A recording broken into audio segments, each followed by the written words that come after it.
नमस्कार, knocking-news.com में आपका स्वागत है। मैं हूं गिरिजेश वशिष्ठ। भारतीय जनता पार्टी के अंदर सफाई अभियान चल रहा है।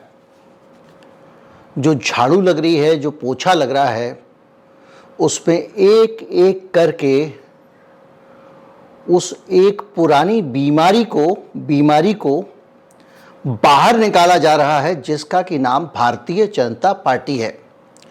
बीजेपी से बीजेपी को बाहर निकाला जा रहा है। बीजेपी को खत्म करने के लिए बीजेपी में कार्रवाई चल रही है और एक एक करके बीजेपी के अवशेष बीजेपी से बाहर किए जा रहे हैं।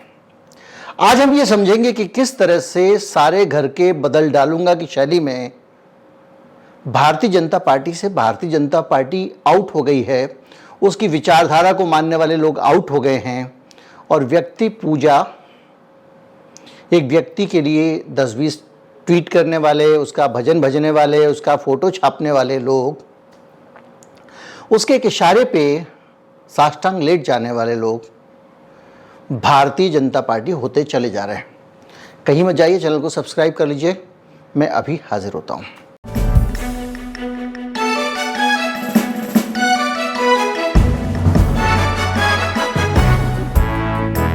आज एक चैनल पे, यूट्यूब चैनल पे, मध्य प्रदेश में भारतीय जनता पार्टी के संस्थापकों में से एक रघुनंदन शर्मा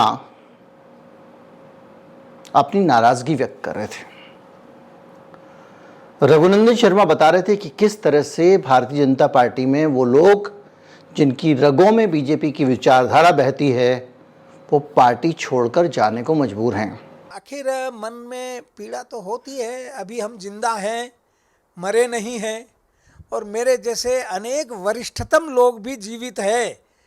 मुझे लगता है कि या तो भारतीय जनता पार्टी के वर्तमान नेतृत्व और कर्ताधर्ताओं ने लिस्ट बना ली है कि ये सब मर गए, और शायद उन्हीं में से हम हैं। लेकिन मरे हुए भी हम भारतीय जनता पार्टी के प्रति शुभकामनाएं व्यक्त करते हैं। उनका कहना है कि ये तरह का धर्मांतरण है, वैचारिक धर्मांतरण है, और इस वैचारिक धर्मांतरण के लिए कार्यकर्ता को मजबूर किया जा रहा है। उन्होंने कई उदाहरण दिए और ये बताया कि जो पुराने लोग थे, जो पूरा कमिटेड कैडर था भारतीय जनता पार्टी का, वो लोग जब पार्टी छोड़कर गए तो किसी ने भी एक फोन करके भी उनको मनाने की कोशिश नहीं की। जो लोग असंतुष्ट हैं वो जाते हैं, लेकिन हमें रोकने का प्रयत्न करना चाहिए। अभी कल ही गिरजाशंकर जी ने, जो हमारे इटारसी के, होशंगाबाद के विधायक रहे हैं, इटारसी के विधायक अपने सीतारमण जी के भ्राता हैं, उनने त्यागपत्र दिया। तो मैंने उनसे बात की तो उन्होंने कहा कि पहले आप हैं जो एकमात्र व्यक्ति है जिनने मुझसे बात की है। मुझे तो पार्टी में बात करने वाला व्यक्ति भी दिखाई नहीं देता। काश किसी और का भी फोन आ जाता तो मुझे संतोष होता। उसमें कई पूर्व मंत्री थे, पूर्व विधायक थे, और जब रघुनंदन शर्मा ने उनको समझाने की कोशिश की तो उन्होंने कहा कि आपकी तरह समझाने वाला अगर एक भी फोन आ गया होता तो हम पार्टी नहीं छोड़ते। उपेक्षित थे, ना कोई बुलाता था ना बात करता था। और ये बात एक तो विधायकों की जिनका जिक्र वो अपने इंटरव्यू में कर रहे हैं, उनको अगर अब छोड़ दिया जाए, रविंद्र जैन ने इंटरव्यू किया उनका, जिनका मैंने पिछले दिनों अपने चैनल पर इंटरव्यू किया था,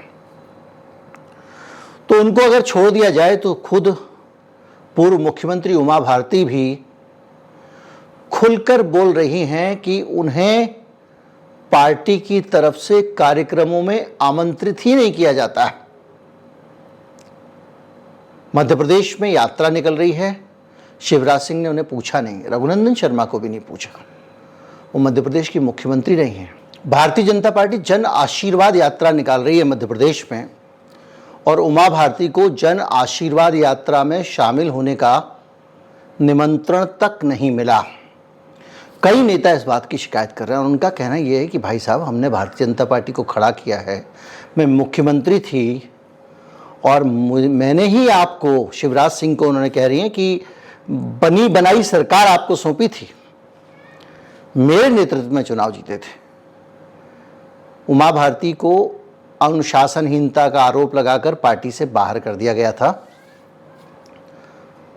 लालकृष्ण आडवाणी की बहुत निकट होती थी उमा भारती, और बाद में उमा भारती को वापस लेने वाला आदमी कौन था? फिर रोचक जानकारी मिलेगी, नितिन गडकरी। वही नितिन गडकरी जो संजय जोशी को वापस लाए थे, जिनसे मोदी जी का 36 का आंकड़ा बताया जाता है। खैर, उमा भारती नाराज है, रूठी हुई है, और वो बार बार आती हैं, अपनी नाराजगी जाहिर करती हैं, और इससे पता चलता है कि उनकी उपेक्षा का स्तर पार्टी में क्या है। कभी वो शराब के ठेकों को लेकर मांग उठाती हैं, कहती हैं कि सरेआम शराब बिक रही है, मैं जाके ठेके तोड़ूंगी। और सिर्फ उमा भारती नहीं, बहुत सारे पुराने नेता, दीपक जोशी जो पुराने मुख्यमंत्री थे उनके, कैलाश जोशी उनके बेटे पार्टी छोड़ के चले गए, अनगिनत नेता हैं। इस वक्त 25% के करीब तो सिंधिया समर्थक ही जो है वो पार्टी छोड़ गए, जो सिंधिया के साथ आए थे। और सिंधिया समर्थकों के आने के कारण और उनको सिर पे बिठाने के कारण पुराने लोग पार्टी छोड़ गए। लेकिन ये वीडियो सिर्फ मध्य प्रदेश पे नहीं है, ये पूरी पार्टी के ऊपर है, पूरी भारतीय जनता पार्टी के ऊपर है। अब अगर और कहीं जाएं, उससे अच्छा अगर आप एक तरफ मध्य प्रदेश में गए हैं तो दूसरी तरफ राजस्थान भी आपको चलना पड़ेगा। और मैं लेके चलता हूं आपको राजस्थान में कि वसुंधरा राजे किस तरह से लगातार अपने वजूद के लिए संघर्ष कर रही हैं, बावजूद इसके कि राजस्थान में उनका वजूद बहुत बड़ा है और उनके बगैर पार्टी का जीतना मुश्किल ही नहीं, नामुमकिन लगता है।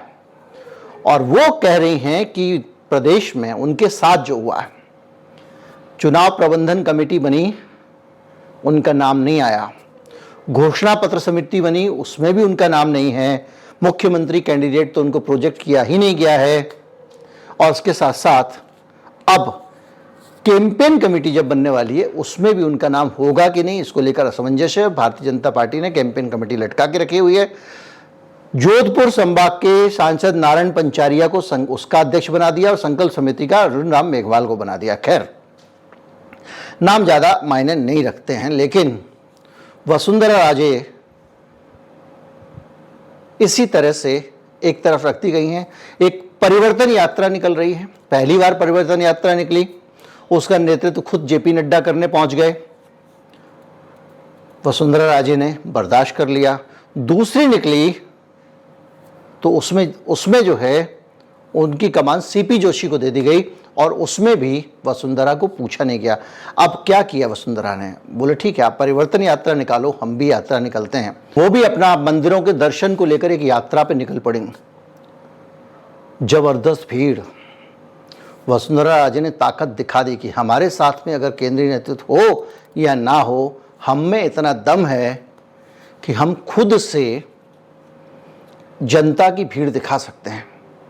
वो चतुर्भुजा नाथ मंदिर में दर्शन करने गई, नाथ द्वारा में गई, बांसवाड़ा में गई, वहाँ त्रिपुरा सुंदरी का दर्शन है, और उनसे जब पत्रकारों ने सवाल किए तो उन्होंने सवालों को टाल दिया। तो ये एक संदेश उन्होंने दिया और वो एक यात्रा दिखाई। इसके अलावा 33 जिलों से एक बड़ा अभियान चला, 33 जिलों में, जिसमें 10,000 किलोमीटर की यात्रा करके कार्यकर्ताओं के हुजूम निकले, और जिन्होंने रक्षा सूत्र भेजे, यानी रक्षाबंधन के दिन राखी भेजने का अभियान चलाया। 60,000 राखियां पूरे राजस्थान से वसुंधरा को भेजे गए। यानी वसुंधरा राजे हार नहीं मान रही है, ताकत दिखा रही है। और बार बार व्यक्ति जब ताकत दिखाए और ये कहे कि मैं यहाँ हूँ, मैं मौजूद हूँ, मेरा वजूद है, तो समझ लीजिए कि कोई उसके वजूद को नज़रअंदाज करने की कोशिश कर रहा है। इसके साथ साथ वसुंधरा लगातार सक्रिय। अभी कोटा में आपने देखा होगा कि कुछ बच्चों ने आत्महत्या कर ली थी, तुरंत पहुंच गई वसुंधरा। लगातार कोई ना कोई चीज ऐसी हो रही है जिसमें वो अपनी ताकत दिखा रही है, और उस दिन तो हद हो गई जब अपने भतीजे ज्योतिरादित्य सिंधिया की तरह, ज्योतिरादित्य तो कांग्रेस से बीजेपी में गए हैं, लेकिन वसुंधरा जयपुर एयरपोर्ट पर कांग्रेस के एक सांसद के साथ नजर आई। कोई मामूली सांसद नहीं था, वो सांसद था जिसने अविश्वास प्रस्ताव पर बहस की शुरुआत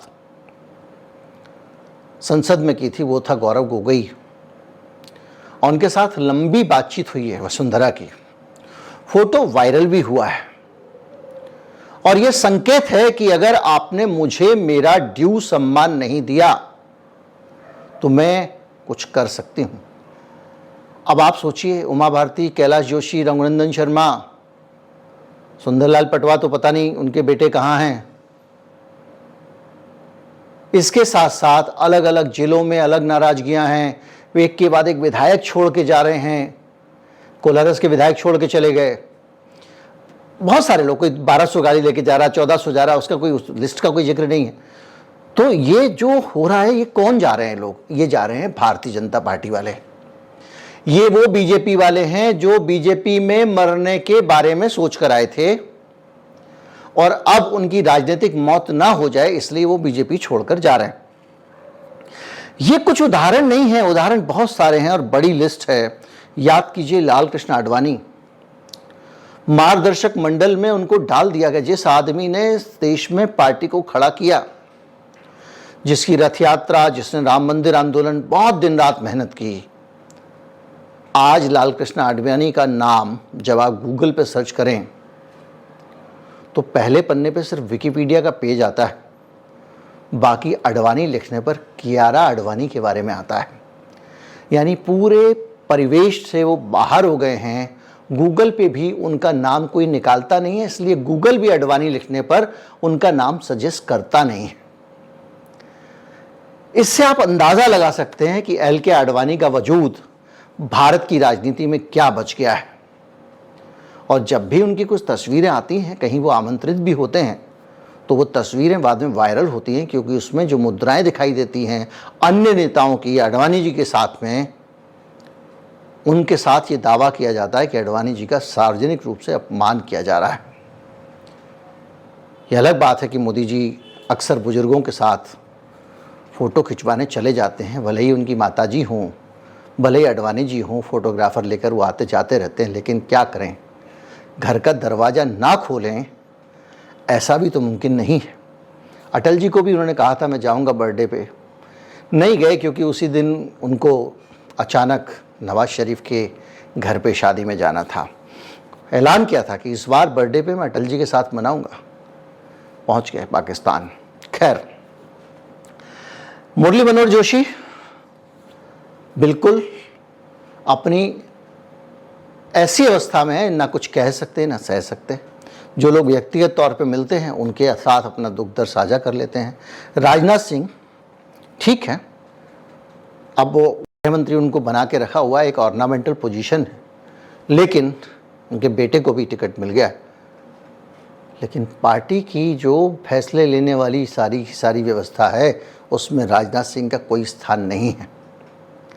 अगर उनके पास ये पद ना हो तो बीजेपी में जो राजनाथ सिंह नाम का भाजपाई है वो भी शायद बाहर चला जाए। इसके अलावा शत्रुघ्न सिन्हा आपको पता है बहुत परेशान हुए, मुंह खोला, बोले और उसके बाद में बाहर चले गए। क्या कर सकते हैं आप? भारतीय जनता पार्टी, ये सब भारतीय जनता पार्टी है जो बाहर जा रही है एक एक करके। जसवंत सिंह, उनको तो निकाल दिया गया। उनका एक बयान पकड़ लिया जिन्ना वाला, उसके आधार पर उनको बाहर कर दिया गया। कितने नाम गिनिएगा? यशवंत सिन्हा वो आदमी थे जिन्होंने 2013 में उमा भारती ने विरोध किया था। यशवंत सिन्हा ने कहा था हाँ, मोदी जी की पॉपुलैरिटी होने के कारण उनको ही प्रधानमंत्री के लिए उम्मीदवार प्रोजेक्ट करना चाहिए। उमा भारती ने कहा था कि पॉपुलैरिटी को क्राइटेरिया ना बनाया जाए, काबिलियत को क्राइटेरिया बनाया जाए। और हम देख रहे हैं कि सारा फोकस पॉपुलैरिटी पे ही है।